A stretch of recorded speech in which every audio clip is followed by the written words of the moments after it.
Howdy, howdy, Mark. How you doing? Howdy, I love that expression. It's not one I ever use, so I'm good. I'm doing good. How about you? Well, here up in the in the northern latitudes, we I have to remember all the southernisms I possibly can and celebrate them whenever possible. That's very important. Yeah. Wow. Okay, so howdy was part of your Southern upbringing.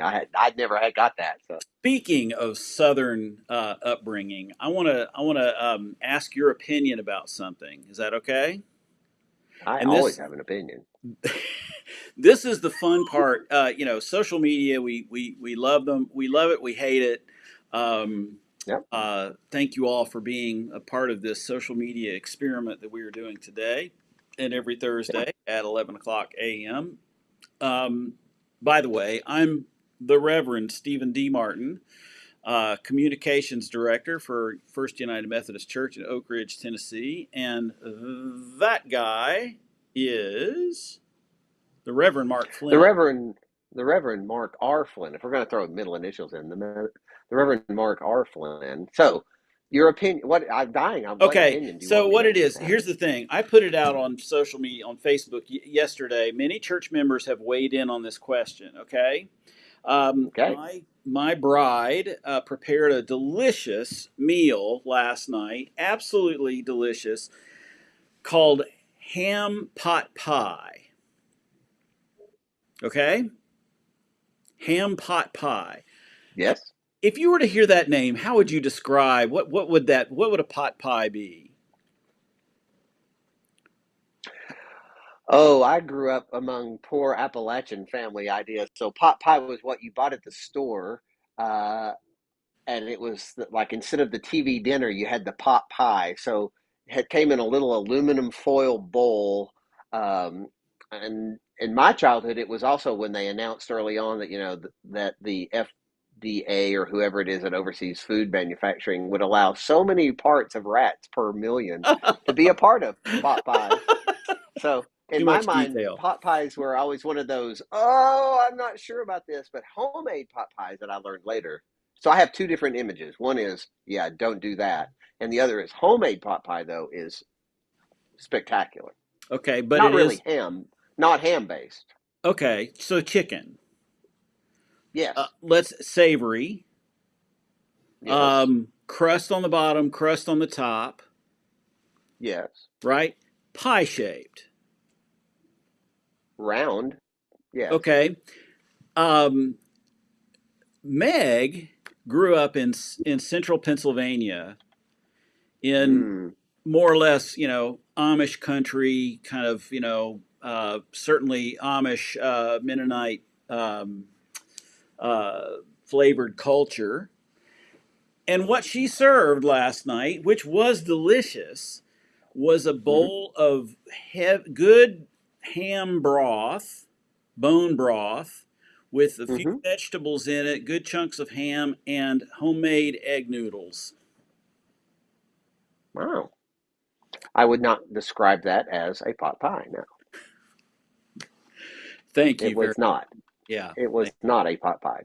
Pass on my condolences to Meg and her descriptive, her culinary. I have no doubt she cooks really Oh, really well. But I'm not saying it. I'm not making any judgment about which is better, which is, yeah, yeah. it's just what things are Oh, called. And when you say that's pot right. pie, what are you talking about? That's These right. are the very Round and important butter. things that we must understand in this very culturally diverse age that we live in. This age of tolerance, we have to learn as Christ would accept one who is so kind as to, or is some inclined to call a bowl of soup pot pie. Yeah. Christ loves that person just as much as anyone. Um, Well, Christ it's is just a better than us at that. misnomer, though. Yes, and actually, it's really interesting. As off topic as this sounds, I'm really excited in one sense. It does bring us back to our topic for today. As we get in a moment, we'll be able to introduce Melanie Hutsell to everyone who's gathered. Thank you all for gathering for this live broadcast. Part of Melanie's book that we're going to be talking about, the Book of Susan, is very much set in the Appalachian culture of East Tennessee, and you get a lot of that kind of nuance of Appalachian home life and culture and mama and granddaddy and what that means in her life. So that's, how we eat, who we are, how we connect to people. That really does matter. It does actually, and Yeah. I kid and I tease because it's fun, but I value all things called pot pie, whether they are Yes. a pie or a bowl of soup. All pot pies are welcome, regardless of their consistency or background. That's We're right. an inclusive That's group. right. That's right. That's right. Okay, enough of that, guys. I'm going to say thank you. I already see that there are quite a few of you on the screen today. I love that are joining Mm-hmm. us today. That's wonderful. We've got a really, really just. I am never disappointed about the quality of guests we have on this program. We do some amazing stuff and talk to some amazing people. The only one that's ever disappointed me, I think, is Seth. Yeah, he regularly disappoints me as a guest. But aside from Seth, Yeah. it's amazing stuff. Um, I will remind everybody that this is, in fact, a live conversation, and that means that you can join in any number of ways. You can, the preferred method of kind of jumping into the conversation is to leave a message in the chat, which Luann is already joining the conversation here. I'm with Yeah. Mark, however, only had some at age 14 purchased at White Stores. Do you remember White Stores? I do indeed. Oh, I do yeah. indeed. And the green stamps that they provided with it. So Oh, yeah. In the Green Stamps catalog. Good stuff. that's right. Okay. It's a live conversation. You can join in, you can ask questions, and we'll really hope that you will, toward the end, especially ask questions so that Mark and Yes. Melanie can address those. So I would like for you to go ahead and introduce Melanie, and I'm going to step out of the frame for a minute. Is that okay? Excellent. So here we go. I'm absolutely okay. I am so very pleased to welcome Melanie Hutsell to our conversation today. Melanie came to our church family, gosh, not too very long ago, but immediately kind of connected and became a part of our contemporary worship service and started talking to Jenny and I about the fact that she was a writer, a novelist, and that she was getting ready to publish a book with Paraclete Press. Uh, and it was all tied into May as Mental Health Awareness Month, and we were thrilled to make that connection. And ever since having now met her and been a part of this conversation, she is a delightful human being, besides the fact that she is a wonderful writer, author, and now a church member. Melanie, welcome. So glad you're here. Thank you all for having me. Well, I want to go ahead and say from the very beginning, if you are not aware, our congregation is doing several things around the May as Mental Health Awareness Month.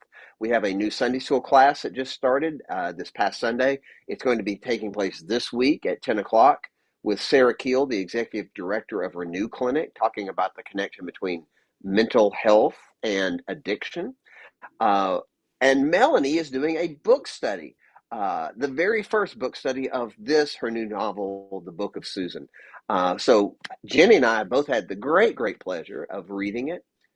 It is let me just say, as someone who loves good English literature, it is a very well written book. And that's the first thing I want to just dive in with you is your writing is wonderful. Tell me about how long have you been writing?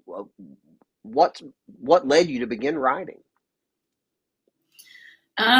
Well, I've always loved books. I've always been a book person. I came from both my parents were readers and read to me, and I was an early reader, and so I guess it's not a big leap from being a lover of books to wanting to write them. Um, Yes. and I've been writing since I was about 5. Um, and I don't remember exactly when. Um, I first started to have the dream of being a published writer, but that was pretty early on also. And all through middle school and all through high school, I entered contests and I was tried to submit things for publication and had some small successes. And up through college, I had a novel that I started trying to send out. I got a lot of very nice rejection letters on that particular project. Um, but that was a big dream of mine. And it wasn't, starting in about the late 90s, that was when my illness started to interfere with my life in general and sort of blunt that desire to be a writer. And so it wasn't until I was diagnosed and moved to the greater Knoxville area that I was able to kind of reconnect with that initial fervor that I had for writing. And so since that time, I pursued that in a more systematic or goal-driven way. I had some short stories published. The Book of Susan actually isn't my first novel. My debut novel came out in 2016. It's called The Dead Shall Rise, and it was published by indie press in Knoxville called Celtic Cat Publishing, which was all of those were big deals because, I was in a place where I was coming through the other side of my diagnosis and my stabilization. And so coming back to myself and coming back to my writing was, it was super important to me. It was very validating.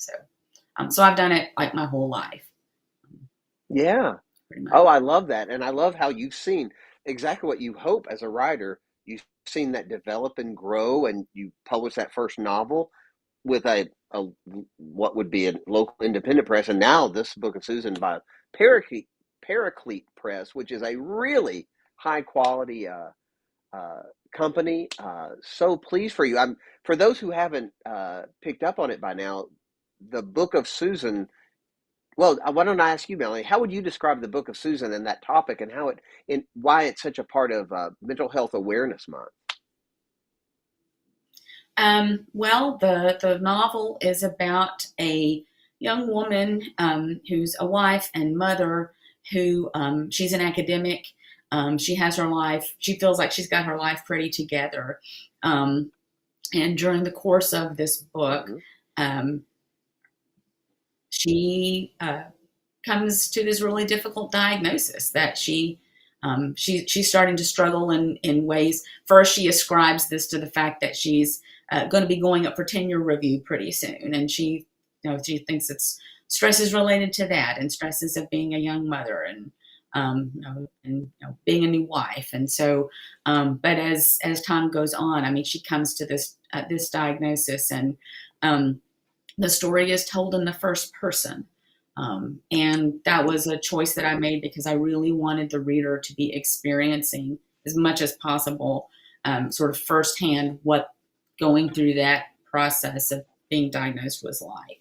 And so, I'm super excited and super honored to have this book coming out at this time because it's a topic that's very important to me, and I'm really excited to be a part of what Paraclete is doing with this book. Well, and I know none of you have had a chance to read it yet. I really do recommend it to your reading. Whether you participate in the book discussion group that our church is going to be hosting or not, highly, highly recommend it to you. I think, Melanie, you did a great job of really showing me what it feels like to be caught up in this growing, something is not right. I'm not even sure what it is, because there's moments in the book where Susan has this wonderful lightness of being and connection with her son and connection with her husband, and everything seems okay. And then these moods would shift, and you did a great job of pulling that first person account, bringing me a reader along in that. Obviously, your own, as you said, your own diagnosis had to play in how you described that. How did your diagnosis come along? Did you have the same kind of something is not right and I'm not even sure what it is experience it's not an autobiographical novel, but surely that influenced how you tried to capture that moment? It certainly did. One of the things that I did want to kind of show is that mental illness um, can be very insidious in that way. Um, that you're Hmm. kind of going along and things seem kind of normal and things seem to be as they are. And then there's this sort of slow slide that you sort of go through, and you're not aware as you're going through that slide that where it is that you're ending up. Of course, it's not until, after I started getting treatment and I started um, stabilizing, and you kind of look back and you're like, my gosh, I mean, that was a long, how did I get from there to here? I mean, but Yeah, at the yeah. time, when you're in it, you can't see that. Um, and that was definitely an experience that I kind of wanted to show. I mean, when I was diagnosed in 2006, um, and because for me anyway, it was such a gradual thing. Definitely for about 10 years or so before I was diagnosed. If I'm looking back, I'm like, I can see sort of Hmm. these marks of, this slow disintegration that was going on. But I mean, I don't really know when that all started. I mean, even as far back as middle school. I mean, if you look back, you're like, okay, Yeah. I can point to some things that I'm like, um, were probably signs that something wasn't right. But certainly that 10 years leading up to my diagnosis, um, yeah, things definitely Wow. weren't right at the time. At that time, I was living in Northern Virginia. I was um, working up there. On the one hand, I was pursuing a call to ministry through the United Methodist Church. I actually was accepted at Wesley Theological Seminary on scholarship. On the other hand, I Wow. was suffering from psychosis. I was suffering from psychosis. I was suffering from thoughts of suicide. I was in a very scary place. And I'm like, something's not right here. And Right. actually, a friend at the church that I was attending at that time intervened, and she said, if you do not seek treatment, I am going to come and take you to the hospital.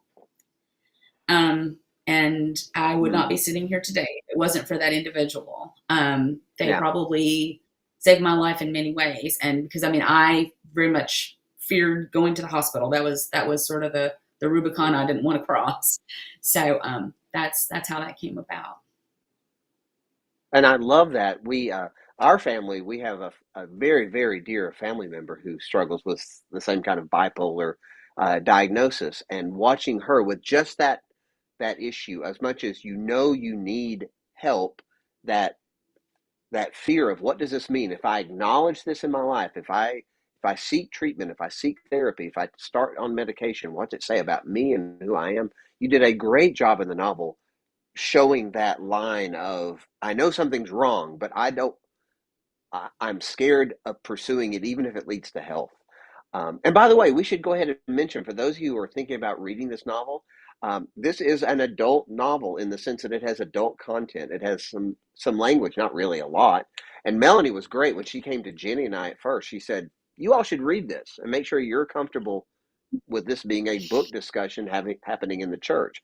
And of course, we absolutely are, as long as you understand it's for adults and it's about this very painful uh, journey this woman takes, but so well written, so accessible. I think that was a term Jenny used at first. Very accessible, very readable, very realistic. Um, it meant a lot to me having family members who struggle with the same issue. It was very helpful to just understand some of what they were experiencing in their life. Um, that how did you decide to make that experience that you'd been going through to translate that into the novel form? Was that early on you thought this is good fodder for a novel, or did that was that another line you had to cross to think, yeah, I can do this? Well, as I was kind of stabilizing, and as I was kind of coming back to my writing, I did want to. That's also a way that I kind of work through things too. I mean, Yeah, I'm a yeah, writer, hoping to be published, but I mean that's also just intrinsically some of who I am, how I work through things. And early on, I mean, that's how I began working through my diagnosis. as time went on, I was like, yeah, I want to enter this conversation and have something to say about this topic. And I part of my repatriation and my journey towards stabilization was I read a lot of memoirs and I read a lot of creative nonfiction about people who were struggling, and biographies and things about people who either were struggling with bipolar disorder or schizophrenia or other sort of major life issues. I found a lot of comfort in being in that cloud of witnesses, if you will. That Yes. brought a lot of comfort to me. And so I wanted to enter that conversation and maybe do that for somebody else. And I did explore the idea of doing it as creative nonfiction or a memoir or something like that. But really at base, I'm really a fiction writer. That's kind of always kind of been my primary medium for writing. Not that I couldn't do the other thing, but that's what I sort of gravitated towards. And the book came out of some personal wrestling that I did sort of in the wake of my diagnosis. I was really struggling spiritually in a lot of ways, not so much with the diagnosis per se, but trying to reconcile that with this call that I thought that I had on my life. And there weren't a lot of people to kind of help me through that. So I was turning to my Bible for some answers. And I didn't really get any answers. What I got was this great, big, gigantic question in this story, in the Bible, in the form of the story of King Saul and King David. Yes. For those of you, there was this giant question here because most people, Saul is the heavy in the David story, right? Yeah. Right. And so when I was rereading the story, I don't remember how I came back to the story, but I was rereading it, and I'm like, if I'm reading this story, Saul seems to be struggling with mood instability. Saul reads very bipolar, like a very struggling with bipolar disorder. To me, that's how he's coming across in these Bible stories. And as you know, he loses the kingdom to Saul, ends up committing suicide, which all that is a pretty heavy, difficult story to deal with this, what seemed to me, the way I was reading it, as this portrait of bipolar disorder in the Bible. And I'm like, what do I do with this thing? Wow. And writing. Wow. I love that. Susan, I need to interrupt you fast enough to say, I was going to interrupt you just to say, I love that interpretation. Sure. That makes so much sense. So go ahead. So yeah, thanks. That's where the Book of Susan grew out of, was my wrestling with that story and sort of a reimagining and rethinking about that story. The whole story is that story told from Saul's point of view. Saul is the protagonist. Susan is the protagonist in the story, and it's that whole through her eyes. It's first person. She doesn't commit suicide in the end of the book. That was all very important to me. I wanted to sort of, I wanted to retell the story in a way and reimagine the story in such a way that this was the story of someone who is a survivor who comes through bipolar disorder diagnosis and is able to sort of reclaim their life. And they struggle with some of the things. Susan struggles with some of the things in the book that I was struggling with as I was dealing with my own diagnosis. And let me just say, the way you handled church, if you're going into this novel, you need to know it's not this, this is written by a good Christian woman, therefore the church is just perfect and sweet. No, she doesn't. You do a great job of showing the church is messy and that people and pastors aren't always great people, and the struggle we all have with our faith about, God, are you calling me to this or not? And how do I interpret God's call in my life? And having moments when we say, I don't even believe in God right now. I've given up on all this. And it's only when you're honest enough about that you can let that kind of naturally re-enter an honest question about, okay, what do I believe about God and where God present? You handled that so well. church is not always an easy, comfortable place. And exactly what you're saying, we deal with real issues, and the Bible deals with real issues. I really appreciated the sensitivity you had to being an honest portrayer of what church experience is like in East Tennessee. Thanks. Writing the book was very much a God journey of my own.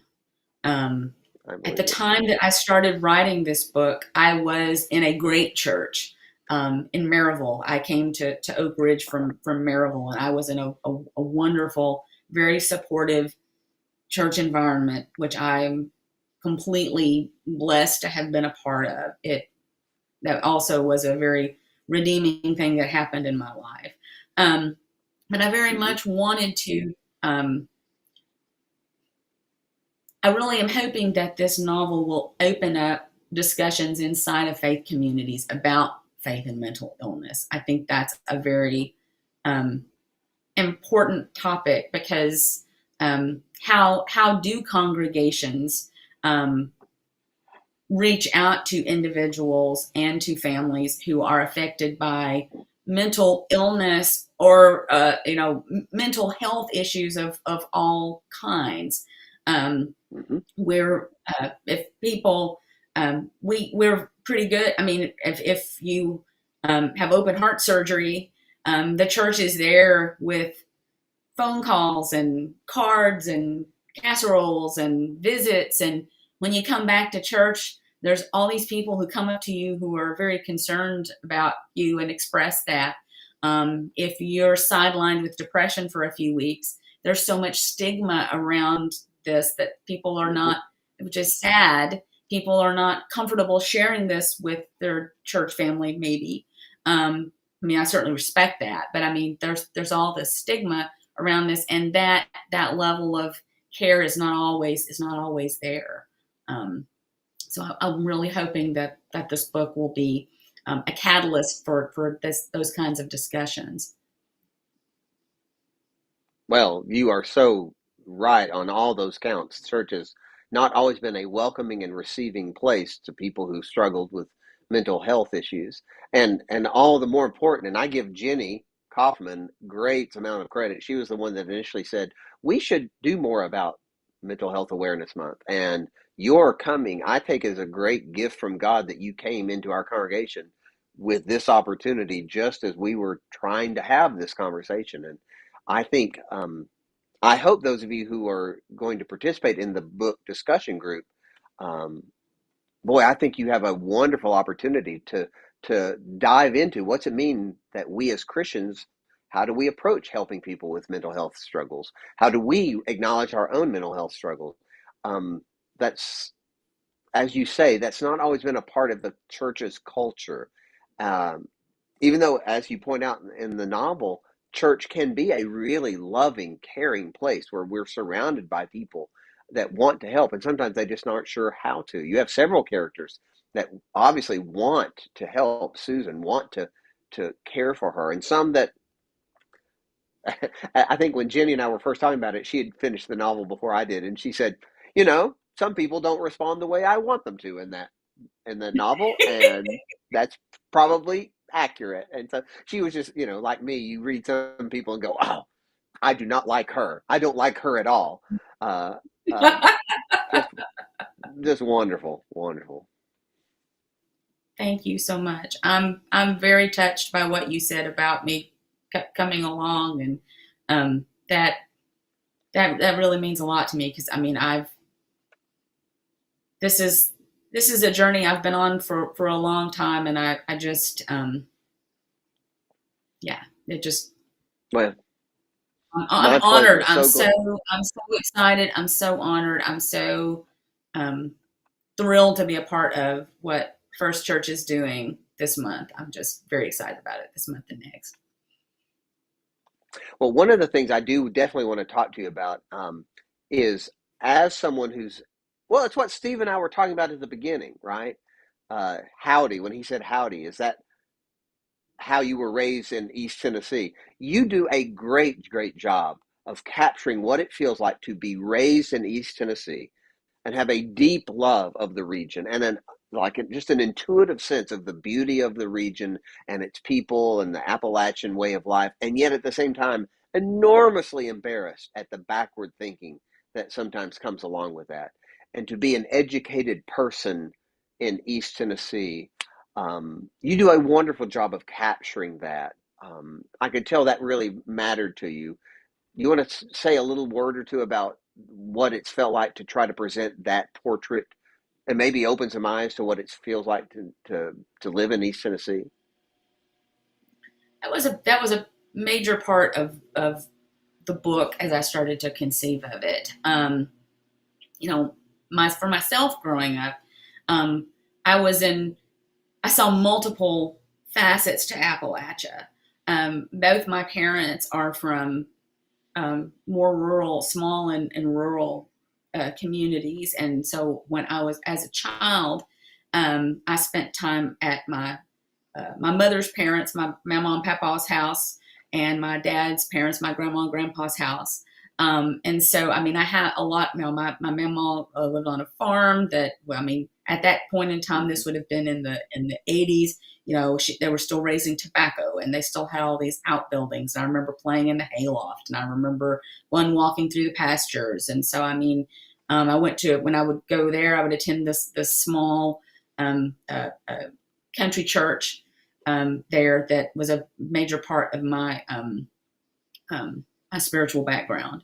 But of course, where I grew up in Kingsport, in the suburbs. I grew up in a suburban neighborhood. I grew up watching cable television and playing Atari games, and so Mm-hmm. in literature, there's not in a lot of literature about the region. There's not a lot said about Generation X Appalachia or even generations younger than me. What that can look like. It doesn't look that way to everybody, but my experience is so different from my parents' experience. It's so different from my grandparents' experience. And so in my experience, I went away to college and so I wanted to create in this book, I wanted to really subvert people's expectations about what this region can be like. And so, I mean, I wanted to have at the center of this novel, I wanted to have an educated woman who lives in Appalachia. And that experience, writing about that experience and having that in this novel was extremely important to me. Well, one of my favorite moments Yeah. is over the course of the novel, you watch Susan develop that understanding of who she is and try to get back on that at a more healthy path, and watching her look up and realize, oh, where there was once tobacco fields, now there's organic farms and heirloom vegetables being grown. So even within the very rural setting, there is change going on, and it's not just this stagnant East Tennessee setting. It did my heart good to know that East Tennessee was loved and beloved, and you could see both sides, the good and the bad of being raised here. So I appreciate that. I too had grandparents from rural areas and was raised in suburban Knoxville, so maybe that's why it felt so comfortable for me. I mean, growing up in East Tennessee, I love my upbringing. I mean, I love this area, and it's my favorite place to be. But there are ways that I felt at home here, and there are ways that I have not always felt at home here. And so definitely there's some,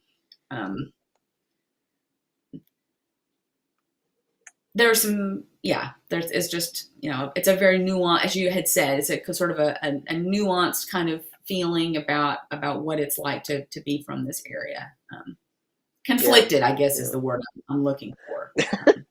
That is a very good word. I love that word because you can both love and struggle too. So I want you to talk for a moment. For those who are interested in reading the book, right now it's just been published or is about to be. You can clarify that. But they have to get it in a particular place.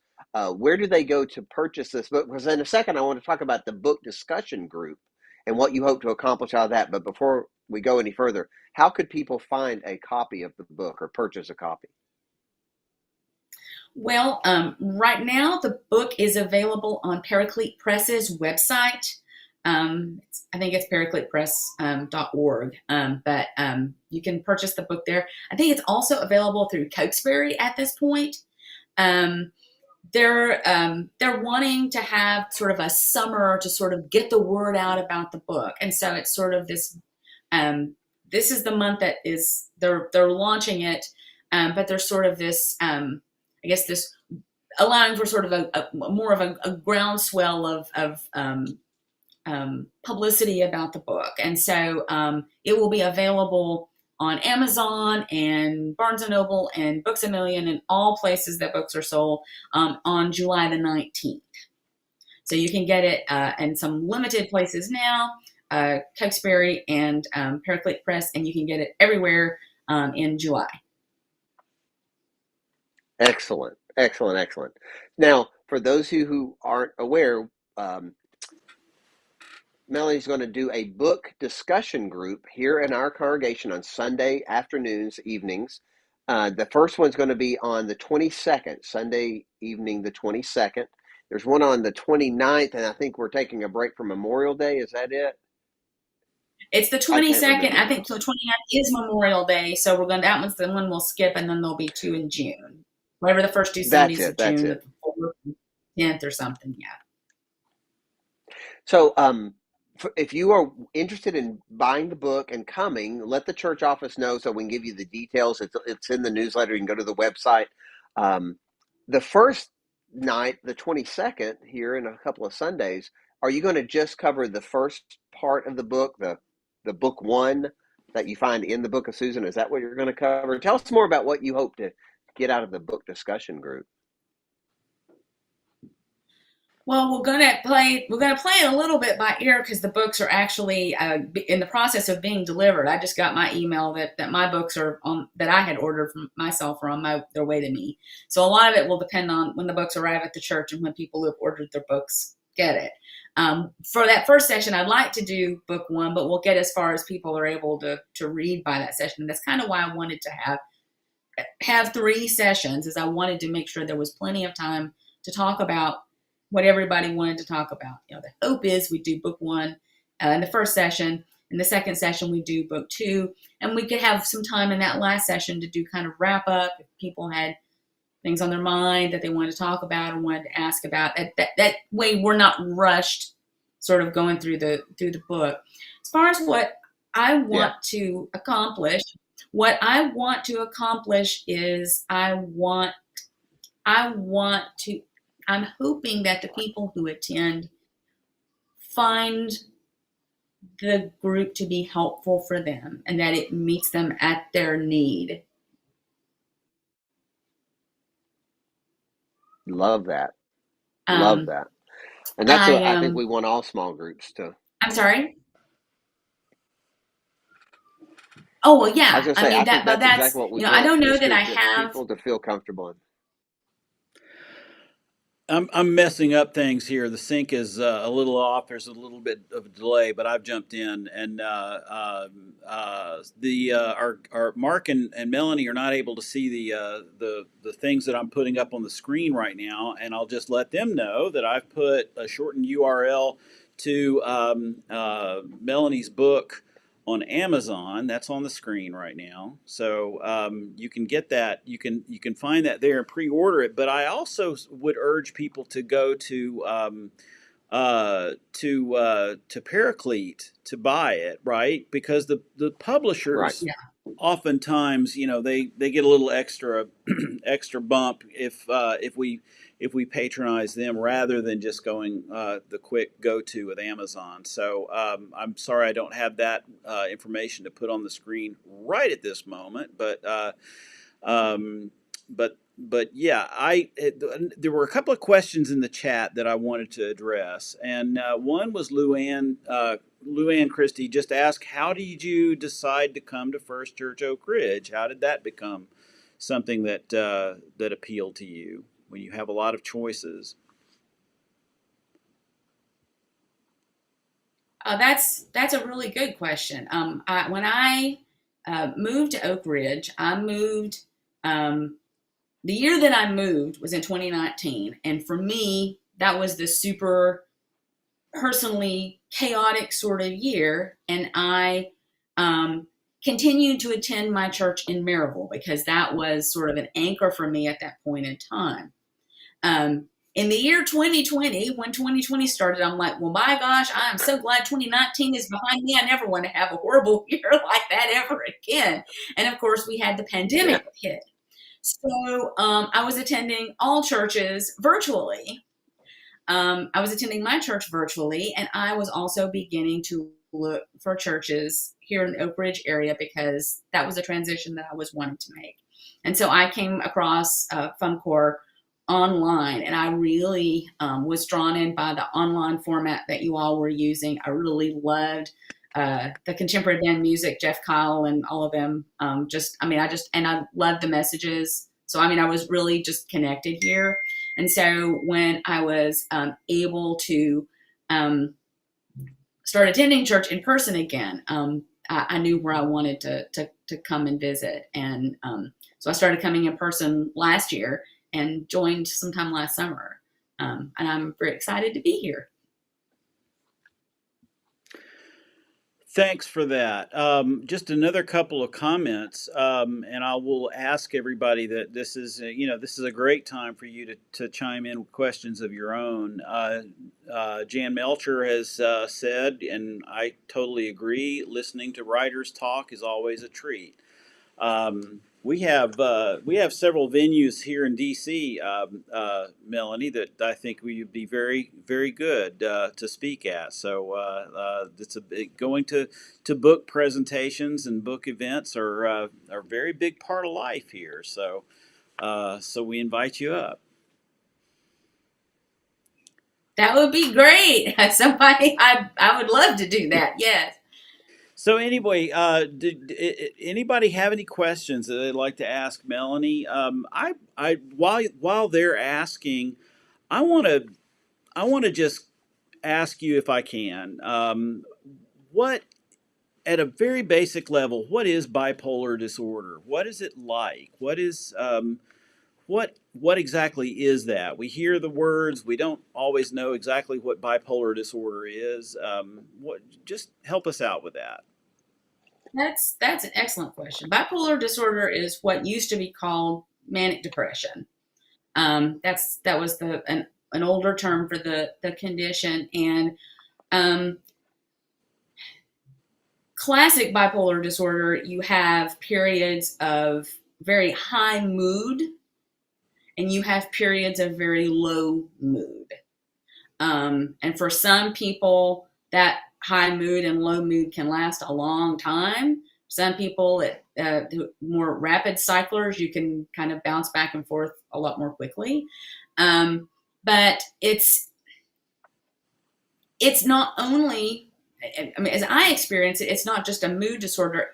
Everybody has moods, right? That's part of being human. People get angry and people get happy and people get, but with bipolar disorder, you have extremes of moods that interfere with the functioning of daily life.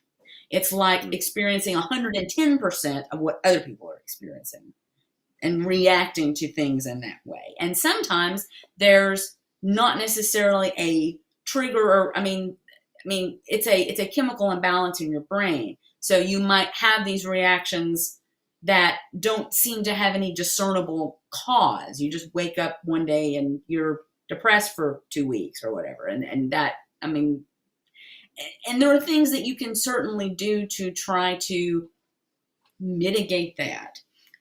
You take your medications as they're prescribed. If you can be, you're in therapy with someone to help you develop life skills to be able to buffer so that you can hopefully maybe function a little bit better even in the midst of them having these moods. You can sort of keep your ship, instead of being buffeted side to side, you can sort of be charting a little bit more of a course.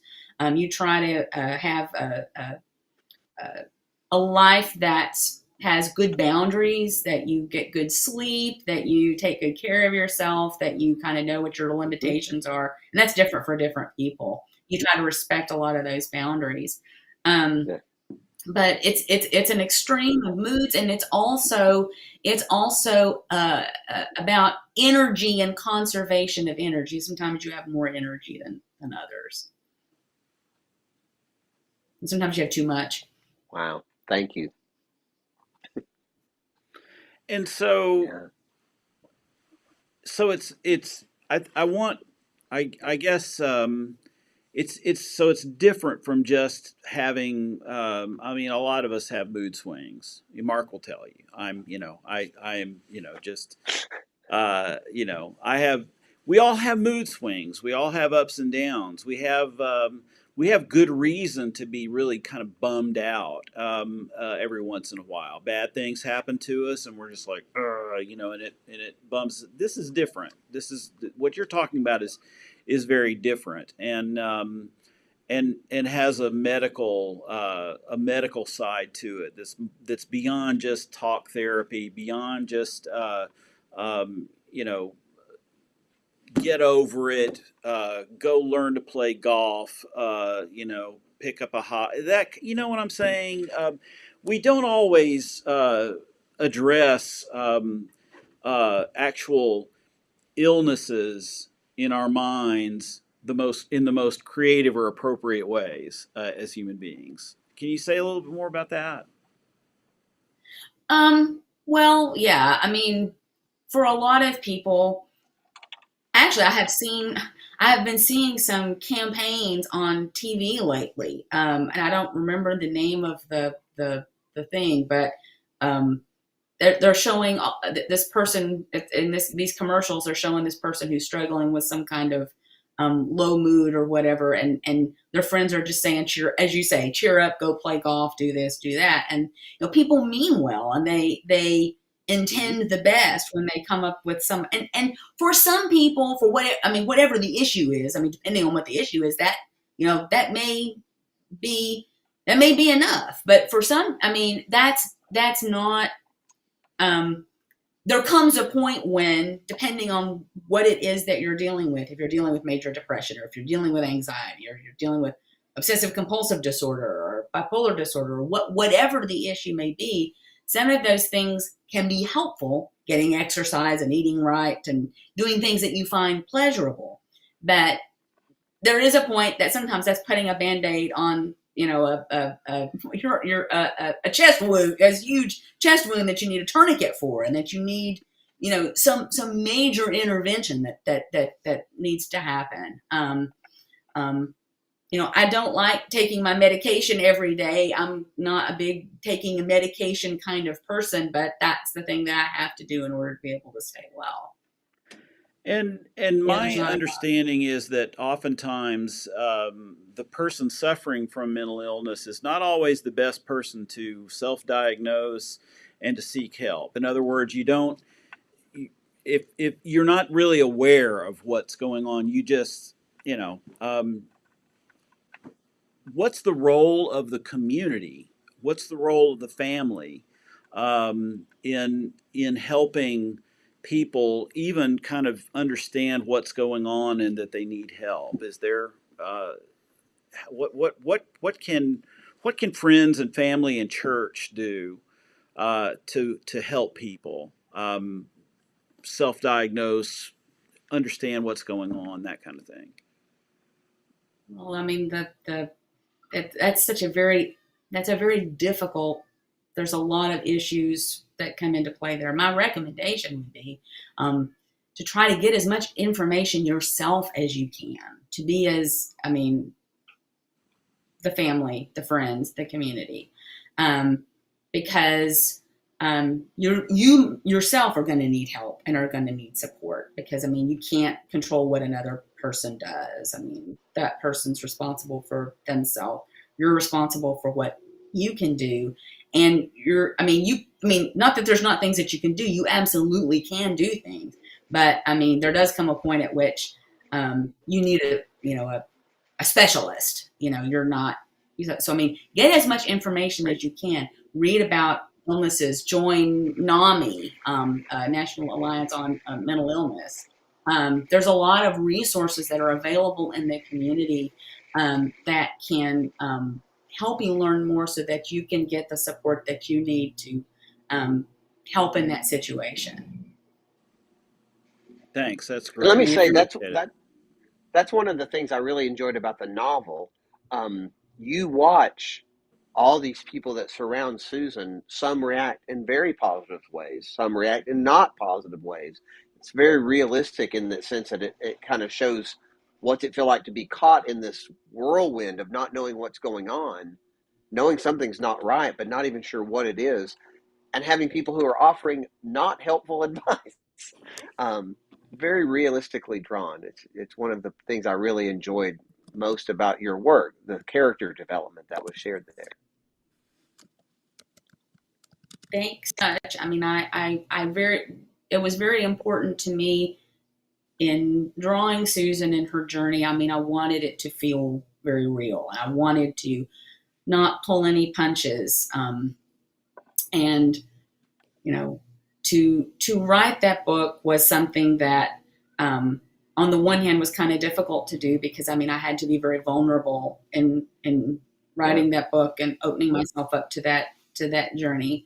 But on the other hand, I mean, there were a lot of things that just fell into place in the writing of that book. There was a lot of ways in which that book found me, and I was very excited to be a part of it as I was writing it. Well, before we were on in this interview, I was reading to Melanie some of the passages that I really loved. She has a wonderful ability to use words to capture just the right tone, um, to bring about the heaviness of that feeling. So I know that it's obvious if you are a reader, you will appreciate this just on that level. Her descriptive abilities, her ability to capture the mood of someone who's watching this swing happen in their life. So I appreciate all that you did to make that a reality. Would you read one that sentence that you read before we went on? I think that would be great. Oh, I'd be happy to. This is Susan has a little boy. I guess at this point, what, 2 years old, something like that. Um, Yeah. and she's struggling, and he she has had a moment where she's let the frustration of what any child goes through get to her, and so this is the response. Now they're in that moment of the pain is the experience is past, and she's holding him, and this is how what it reads: "We huddled together there and wept. Ian, child's name. Ian was a child of warmth and salt water in my arms. I was made of mud, thick and noxious. I was built of air, so insubstantial I could barely find myself. A little voice tucked into a quiet corner made an astute observation. Something was very wrong with me." That line, I was telling Melanie, that line, "I was made of mud," I thought that was just the perfect moment right there. That um, I highly recommend for those of you who just enjoy a good novel, whether you want to learn anything about bipolar disorder or not. It's just a good, solid novel. So thank you for that. Thank you very much. We got a wow from Jan Melcher, so I'm glad you read that because I think it's a terrific sample of what I understand to be a great book. Last call for questions. Anybody? I have put the paraclete.org, Good. paracletepress.org URL up on the screen that goes straight to her book. Again, we love supporting the publishers. That's a really great idea, but do spread the word about this. And Melanie, once again, tell us about the class you're going to be doing, and will we need? I guess we'll need the book. So plug away. Let us know about the class you're doing. Just the book. Bring yourself and the book. And it's going to be on Sunday evenings at 6. I'm pretty sure the first one's on May the 22nd. And then we're skipping Memorial It is? Day, and the next two are the first two Sundays in June. I think it's the 4th and the 10th, but I'm not 100% on those dates. But it's the first 2 Sundays in June at 6 And if o'clock, you and have it's any in room questions, 205. contact the church office. Yeah, contact the church office if you have Yes. any questions. Room 205. If you come through the Welcome Center, the big where we have coffee and donuts on a Sunday morning, just come in that under that covered entryway, and you'll be able to find that class easily. And one final question from Melanie from me. Where were you in Northern Virginia? I was in the DC area. I lived in the city of Fairfax. I'm about 2 miles from Fairfax as we speak. So, I loved it up there. I miss it. yeah, it's fun. Traffic aside, yeah. Yeah, I didn't do as much traffic. I was mostly doing the metro thing. Well, that's the way to do it, I think, if you can. So there should be a metro in Oak Ridge, don't you think? I think so, Yes. absolutely. The best way to go. Well, Yeah. again, go ahead, Mark. I was going to say, I want to, before we get off and go too farther, I do want to thank Melanie again, and we'll do that in a moment.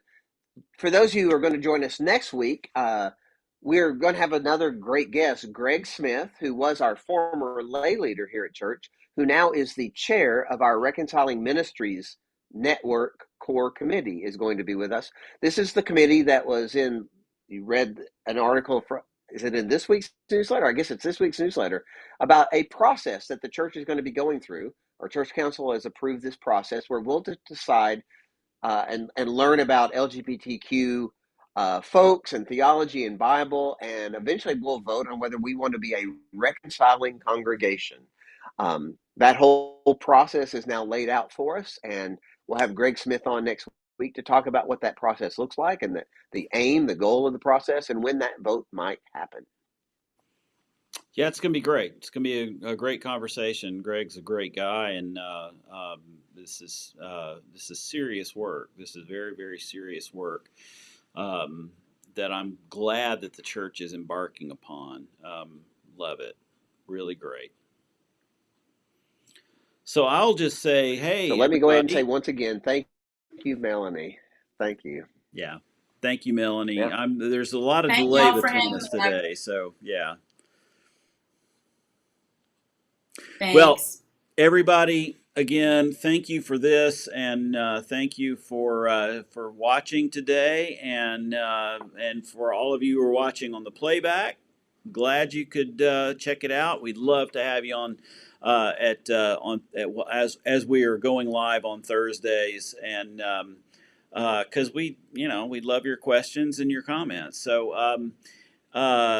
So with that, I'll say goodbye. Thank you all, and we'll talk at you later next week. We'll be here with Greg Smith, and thanks again, Melanie.